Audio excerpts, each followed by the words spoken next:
Hello guys, to this video ay share ko sa inyo kung saan ako nag-isinilang dito sa bayan ng Romblon. Ito ay ang bayan ng Simara at ang Simara Island na kilala ngayon bilang bayan ng Corcuera sa Romblon at may makulay na kasaysayan mula pa noong panahon ng mga Espanyol. Ang pangalang Simara ay nagsimula sa salitang Sima o Kawin, Hook, dahil sa hugis na isla na itinatag ito bilang San Jose noong 1574 at noong 1621 ang mga misyonerong Agustinian Recollect ang nagdala ng Kristyanismo rito. At simula nga Maynila guys ay binaybay natin to papunta tayo ng Luzon. Nasa Santo Tomas na tayo. Santo Tomas Maharlika Highway. Maynila. Yes. Dito ano muna yung nagmamaneho. On the way to Lucena guys ay madadaanan natin ang mga lugar ng San Pablo and then Chaong, Quezon. Madadaanan din natin ang Candelaria bypass at syempre guys madadaanan din natin ang Sariaya. On the next sa susunod na bayan madadaanan natin ang Lucena City mismo.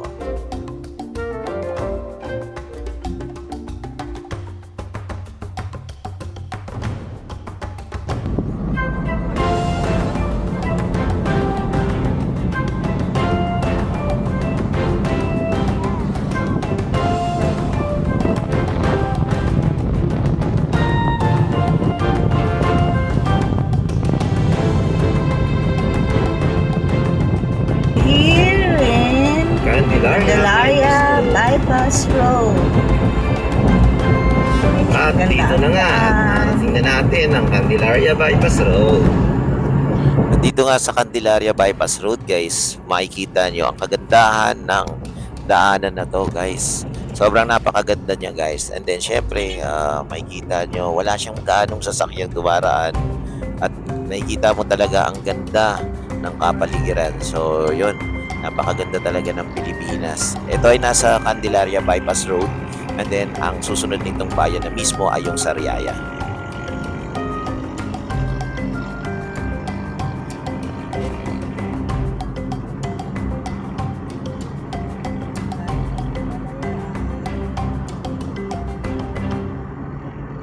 Mabalot siya kanin.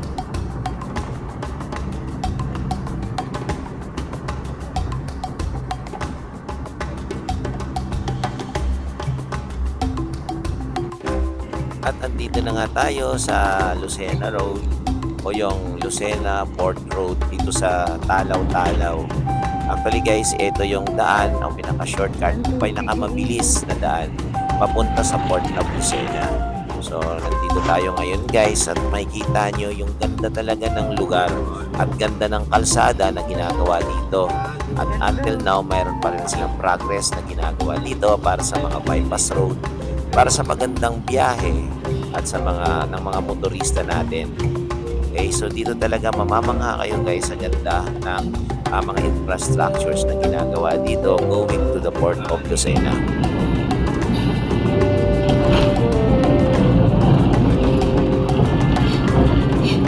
What a way!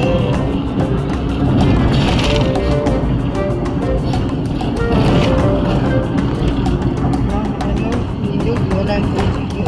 Walang tubig? Wala. Hindi nadaanan ito.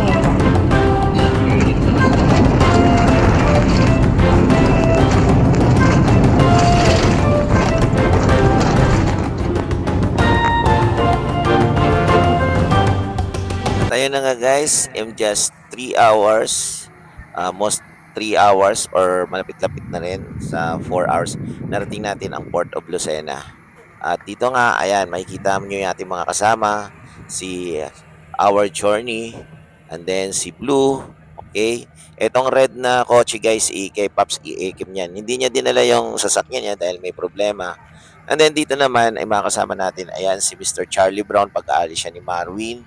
And then, ang pangalan ng DA niya ay Charlie Brown. At dito naman ay si Pops Kenneth. Ayan, so naka-sporty din. Tatlo kaming sporty na DA. Ang parking lot namin dito guys sa Lucena. So iwanan namin yan 5 days. And yan. So safe naman dito guys.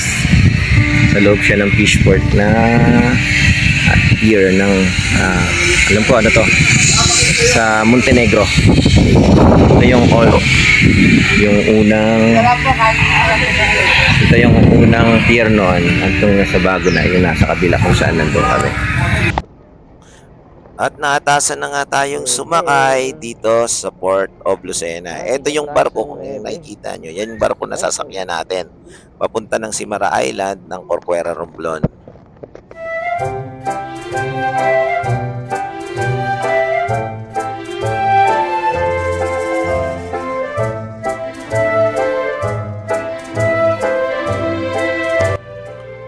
At kapag nasa barko ka na guys, makikita mo yung kahabaan ng Quezon. Okay, from Lucena, makikita mo at matatanaw mo yung Pagbilao. Okay, buong Pagbilao dito sa banda dito. Yan, kung nakikita nyo, yung way na yan. So, kapag nakasakay kayo dyan, sobrang solid. Kasi tingnan nyo naman yung dagat, sobrang linaw. At around 11 PM nga guys, malapit-lapit na sa 12 midnight ay narating namin yung lugar namin kung saan dito yan sa Simara Island. At makikita mo yung kahabaan ng sandbar ng bayan ng Corcuera. Ang Corcuera, Romblon o ang Simara Island ay pang 5th municipality sa buong Romblon. At ang lugar na to ay pwede nyong marating through Batangas at saka sa Lucena Port. Pwede ring via Roro from Batangas going to Tablas, and then Tablas meron ng bangkang bumabiyahe papunta naman ng Simara Island. At update sa pamasahe guys, from Lucena to Simara, ang regular na pamasahe dito ay 1,000 pesos. Mararating mo na ang bayan ng Simara Island. Ang Simara Island ay composed ng 15 barangays at yan ang Alegria, Ambulong, Kolong-Kolong, Gubon, Gintigiban, Ilihan, Labnig, Mabine, Mahaba, Mangansag, Poblasyon, San Agustin, San Roque, San Vicente, Sakatakasan.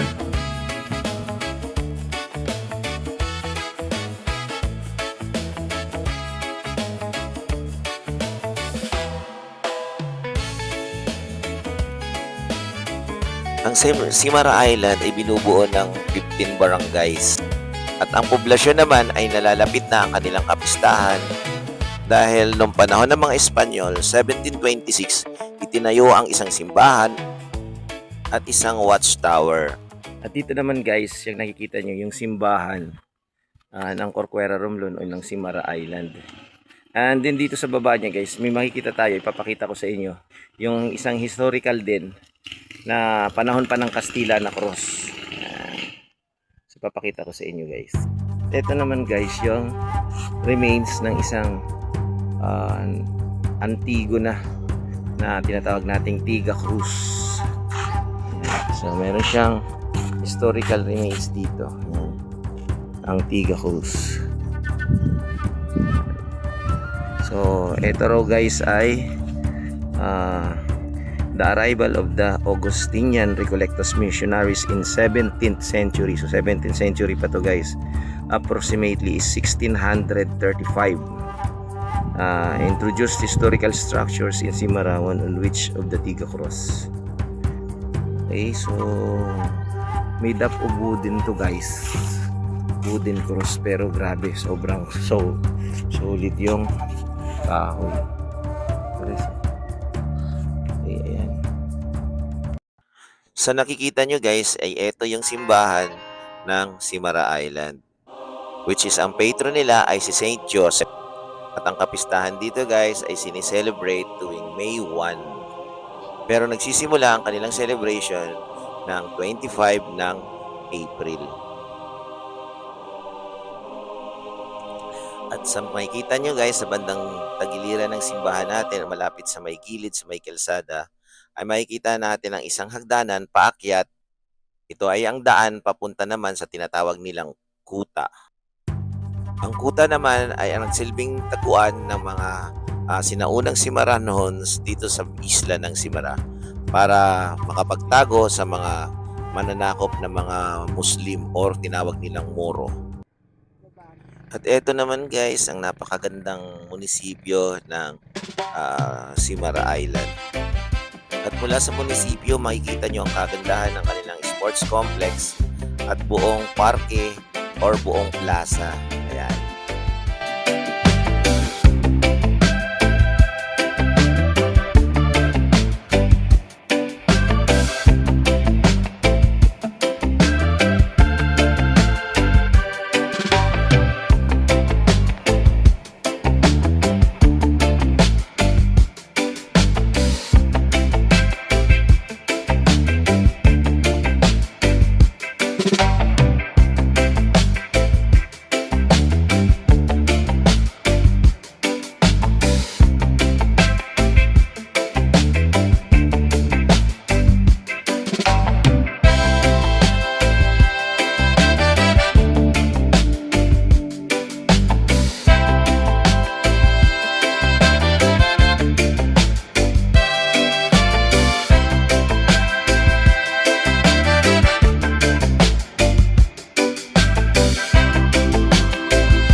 Mula nga sa plaza guys, ay dito rin natin makikita ang Corcuera Elementary School. Ito yung loob ng ating Corcuera Central School na matatagpuan dito sa may Barangay Poblacion or sa mismong pinakabayan ng ating sinilangang Simara Island. Ayan. Goods na goods.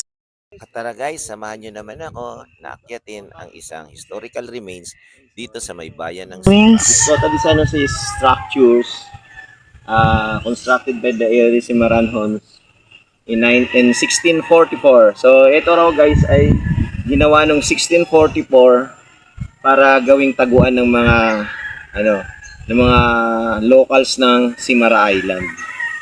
Kota di Santi was constructed to protect the Cimarranhons inhabitants from Moro attacks. So, ito yung naging taguan nila because Romblon province at that time was the one of areas prone to Moro incursions, yung pananakop ng mga Moro. So, yun. So, ginawa niya to. So, itong remains na to guys is 1644 pa. Okay, so tingnan natin. Cut mo naman. So, ito yung remains na lang niya. Okay, so ito daw ang naging taguan ng mga locals na Cimarranhons noong 1644. Okay, so pananakop ng mga Moro. So ayan siya guys, made up of limes, saka yung mga bato niya guys, ito yan. So remains na lang to guys, parang isang structure na to. So yun nandun, isira na yun hanggang doon. Tapos yung nandun, makikita nyo guys, ayun. So dito sa kinatatayuan natin ang nagsilbing taguan ng mga Old Cimarranhons para makapagtago sa mga mananakop na Moro. Tara, may pasukan pa dito guys.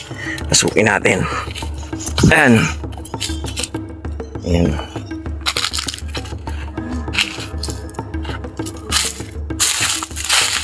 Ayan. So dito sa loob. Ayan. So ito siya. So solid guys. Di ba, siguro itong mga ginawang structures ng mga sinaunang Pilipino. Sinaunang Cimarranhons. Panahon pa ng Kastila. Ito. Ayan. So isang malaking building to guys na ayan hanggang dulo dun. So makyat tayo dito guys. So ito yung daanan niya. pababa. So kitang-kita dito guys yung buong karagatan ng isla. Yung karagatan ng isla. So sinabi nga nila naging kuta to ng mga Cimarronhon na mga umiwas o pagtaguan dahil sa pananakop ng mga muro. Okay, muros daw. Yan. So bago tayo makarating dito, ito yung steps na ating, and then ito naman yung historical ano niya dito. So ayan. And then ito yung dadaanan natin pababa. Ayan. So matarik to guys, ayan. Medyo pababa to. At ito naman yung hagdanan. Okay, yan. Hagdanan mismo siya. Ayan. Okay. Ayan. At mula nga sa kuta guys ay makikita natin dito ang kagandahan ng munisipyo, ng kanilang simbahan, at makikita rin natin dito yung sports complex, pati na rin yung Corcuera Central School. Ayun guys, at matapos na naman ko kayong maipasyal dito sa bayan ng Corcuera, Romblon or ng Simara Island, ay tara, samahan nyo na naman ako na ipasyal kayo sa kanilang mga best tourist attraction dito sa kanilang lugar. At unahin natin dito guys yung pinagmamalaki nila na ang panorama viewing deck. Ito ay isang viewing deck na makikita natin na structure dito sa may barangay Takasan, at dito natin karaniwang makikita ang mga barkong dumadaan nang galing ng iba't ibang lugar papunta sa iba't ibang lugar din in between ng Romblon Channel at ng Simara Island. At ang sumunod nga guys ay ito yung tinatawag nilang tabok or ito yung mangrove place kung saan dito rin nagtatago yung mga bangka, okay, pag panahon ng malalakas ang alon o kaya yung may habagat type. At dito rin nakalagay guys yung footbridge, okay, footbridge going to Barangay San Roque, but ngayon lang guys is susad na hindi pa tapos or nagkaroon ng problema yung bandang dulo ng footbridge natin. So hopefully next year na pagbalik natin o sa susunod pang mga taon okay na yung footbridge na nakalagay dito guys. Napakaganda niya guys. At eto nga guys yung footbridge na yan na nagko-connecta in between Takasan, okay? Takasan, Mabini and San Roque. So kapag natapos to guys, magiging mapapaikli na lang yung daanan papuntang San Roque galing ng poblasyon or any part ng Takasan or Mabini. So ito rin yung magsisilbing daanan ng mga estudyante galing ng San Roque na mag-aaral dito sa May Mabini, dahil dito sa May Mabini, dito yung isang place kung saan merong paaralan ng high school.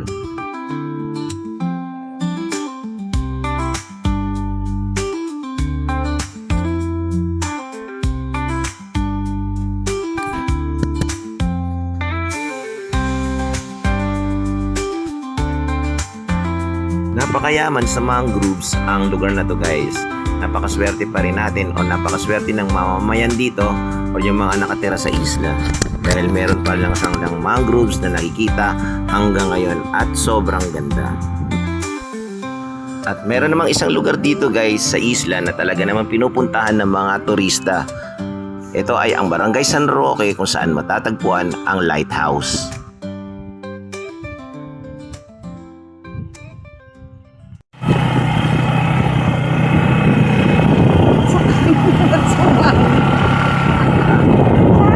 Well, dito nga guys ay on the way tayo papunta sa lighthouse. Oh, ganyan. Oh, na. Bili lang ako soft drink. Saan bibili? Kalimutan na Baba na.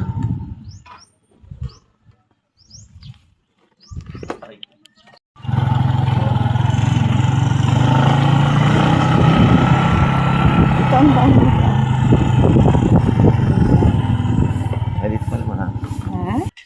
Bili muna tayo ng soft drinks. Basahin mo kayo pinatay.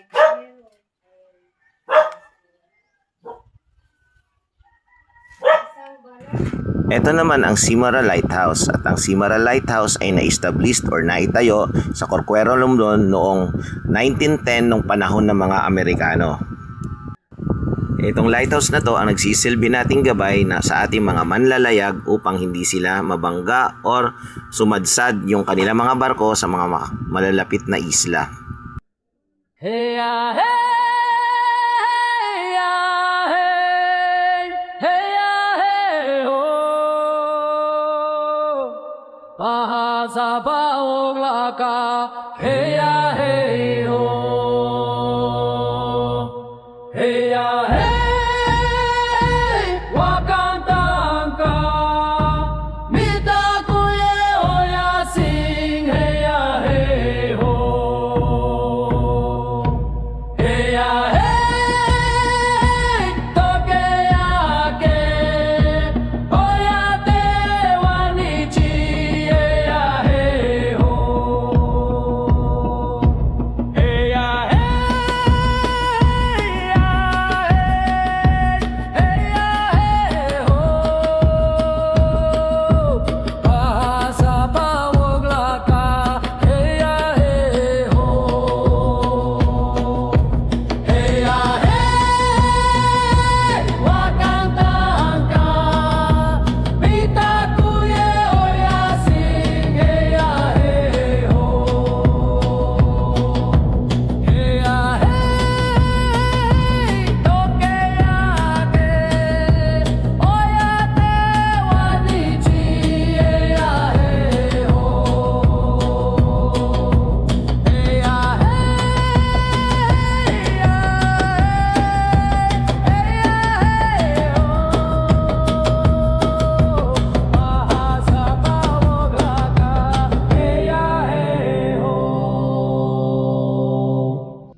Dito nga guys, ay sunod namin pinuntahan ang Anraduon Hill.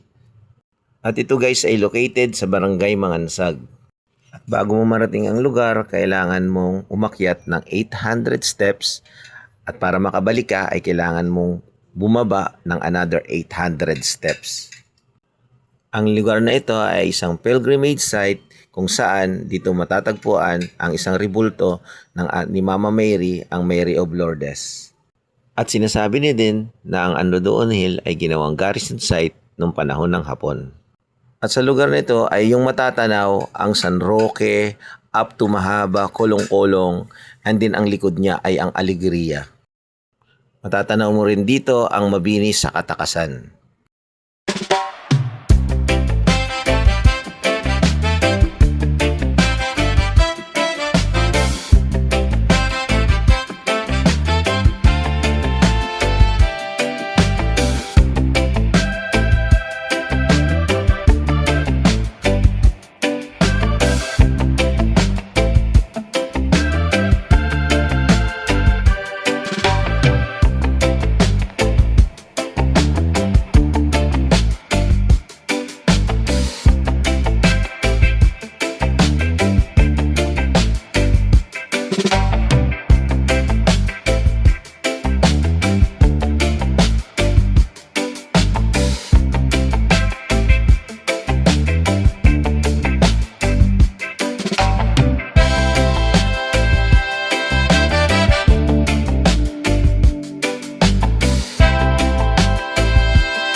dito nga guys, hindi natin maipagkakaila na mayaman talaga ang isla ng Simara sa mga gandang beaches. So ngayong araw na to guys ay ipapasyal ko kayo sa isang napakagandang beaches na pinagmamalaki ng Simara Island. Halina kayo guys at samahan nyo ako at inikot pa namin ang buong isla ng Simara Island.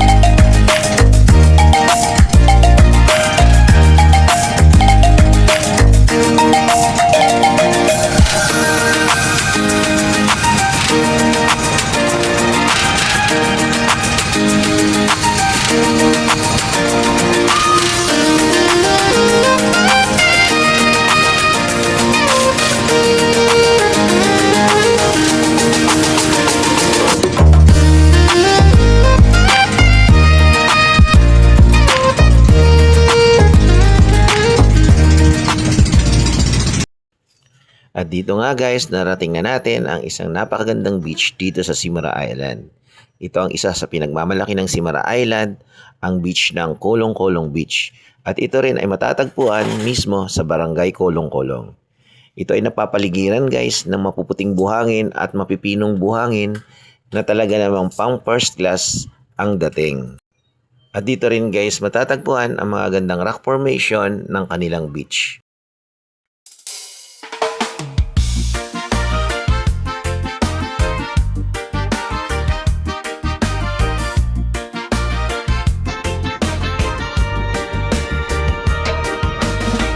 Sa gitna ng dagat, may lihim na yaman. Simara Island ang tawag, kay gandang pagmasdan. Simara'y maganda, tunay na likas. Paraisong tahimik, sa puso'y kumakalas. Sa bawat sulok, may kwento't saya. Hangin at alon, awit ng ligaya. Oh, Simara Island, tahanan ng ganda. Bawat bayo'y may kwentong dala. Mula bundok hanggang sa dalampasigan, ikaw ang paarap, ikaw ang tahanan. Sa poblasyon may sandbar na kay puti, parang ulap sa dagat, kay sarap tumigil sandali. Sa takasan, tanaw ang buong isla. Viewing deck na kay ganda, tila langit sa mata. Sa mabining bakawan ay malawa, pwet na kay ganda, lakad mo'y banayad. Sa gintigiban may sapa na malinaw, haplos ng tubig puso'y naaliw. Oh, Simara Island, tahanan ng ganda. Bawat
San Agustin, gitna ng isla kayaman ang kalikasan. At sa San Roque may parola sa gabi, liwanag ng patasa kay sarap titi